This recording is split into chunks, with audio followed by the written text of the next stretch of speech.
हमारे हिंदू धर्म में बरसात अमावस्या का बहुत महत्व माना जाता है। इस दिन सुहागन स्त्रियां अपने पति की लंबी आयु और सुखी जीवन के लिए व्रत रखती हैं।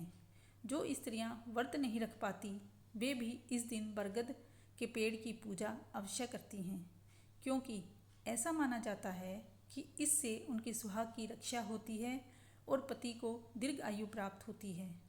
हर सुहागन स्त्री को इस दिन बड़ के पेड़ की श्रद्धा से पूजा करनी चाहिए। इसी परंपरा और विश्वास पर आधारित सावित्री और सत्यवान की यह पवित्र कथा है।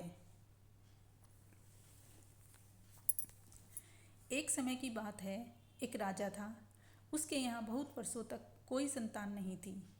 राजा ने पंडितों को बुलाकर पूछा तो उन्होंने बताया कि संतान तो होगी लेकिन कन्या होगी, और जब वह 12 वर्ष की होगी तब विधवा हो जाएगी। कुछ समय बाद राजा के घर एक सुंदर कन्या का जन्म हुआ, जिसका नाम सावित्री रखा गया। सावित्री बचपन से ही भगवान शंकर और माता पार्वती की बहुत बड़ी भक्त थी और सच्चे मन से उनकी पूजा करती थी।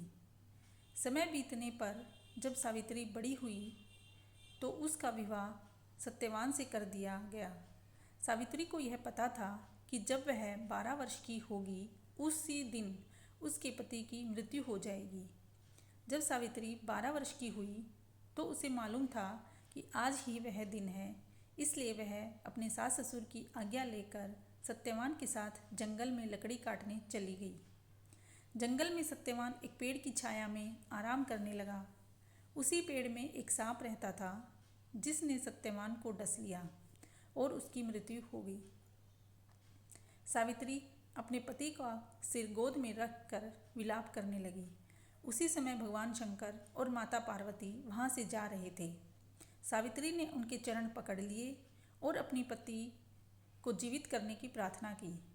माता पार्वती ने कहा कि आज बरसात अमावस्या है। यदि तुम बरगद के पेड़ की सच्चे मन से पूजा करोगी तो तुम्हारे पति को जीवन मिल सकता है। सावित्री ने पूरे श्रद्धा और प्रेम से बरगद के पेड़ की पूजा की और उसके पत्तों से गहने बनाकर पहन लिए। इसके बाद उसने अपने पति के पास जाकर पूजा पूरी की। तभी धर्मराज यमराज सत्यवान के प्राण लेने आए। सावित्री ने उनके चरण पकड़ लिए और उनसे अपने पति को वापस देने की विनती की। यमराज ने कहा कि वे प्राण वापस नहीं कर सकते, लेकिन वह उससे 3 वरदान मांग सकती है। सावित्री ने 3 वरदान मांगे। उसके सास ससुर की आंखों की रोशनी वापस आ जाए, उसके माता पिता को पुत्र प्राप्त हो, उसे सत्यवान से पुत्र प्राप्त हो। यमराज ने उसके स्तित्व और भक्ति से प्रसन्न होकर तीनों वरदान दे दिए। इसके बाद जब यमराज सत्यवान के प्राण लेकर जाने लगे तो सावित्री ने बुद्धिमानी से कहा, हे धर्मराज, जब आप मेरे पति को ही ले जाएंगे तो मुझे सत्यवान से पुत्र कैसे प्राप्त होंगे। यह सुनकर यमराज उसकी भक्ति और बुद्धि से प्रसन्न हुए और सत्यवान को पुनः जीवन दे दिया।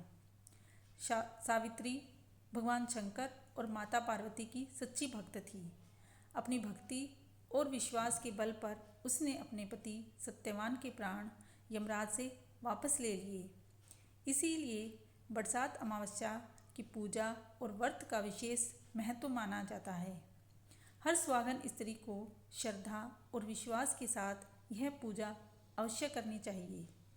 अगर आपको यह कहानी अच्छी लगी हो तो वीडियो को लाइक करें, शेयर करें और ऐसी ही धार्मिक कथाओं के लिए चैनल को ज़रूर फॉलो करें। धन्यवाद।